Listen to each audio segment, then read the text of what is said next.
first of the month. He had a routine that moved him from Monday to Friday without much friction. He was a functioning adult in a functioning world. But fine is a dangerous word. It is perhaps the most deceptive word in our vocabulary. It's a mask we wear when we don't have the language for the heaviness in our chest.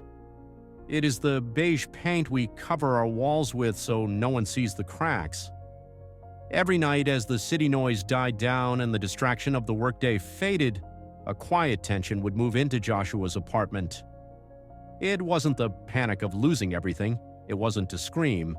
It was a hum, a low-frequency vibration of worry that lived in the back of his neck. It was the exhaustion of managing it. He felt like he was treading water in the middle of a vast ocean. He wasn't drowning. His head was above water, but he was kicking, constantly kicking, just to stay in the same place, and he was getting very, very tired. You see, the problem wasn't his bank balance. He actually made enough money to live. The problem was the fog. He lived in a world where every decision, even a simple cup of coffee with a friend, felt like a math problem he couldn't quite solve. He would stand at the counter, looking at the menu, and a rapid-fire calculation would start in his brain.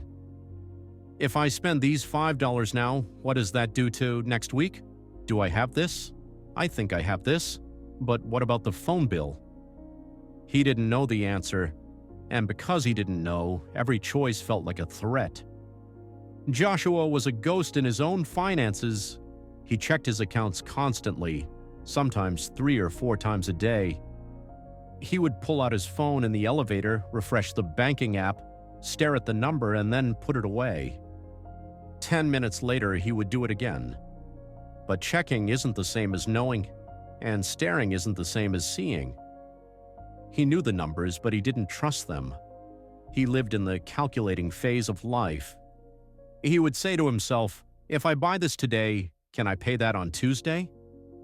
It was a mental gymnastics routine he performed every single day. It was a low-grade fever of anxiety that never broke. Because he lacked clarity, every choice felt like a risk.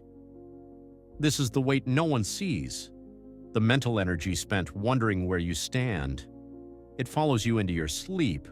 It sits at the dinner table with you, silencing your laughter. It turns abundance into a myth that only belongs to other people. For a long time, Joshua avoided plans. He thought discipline was a cage. He'd see people with their budgets and their systems and their spreadsheets, and he would think, that's too rigid,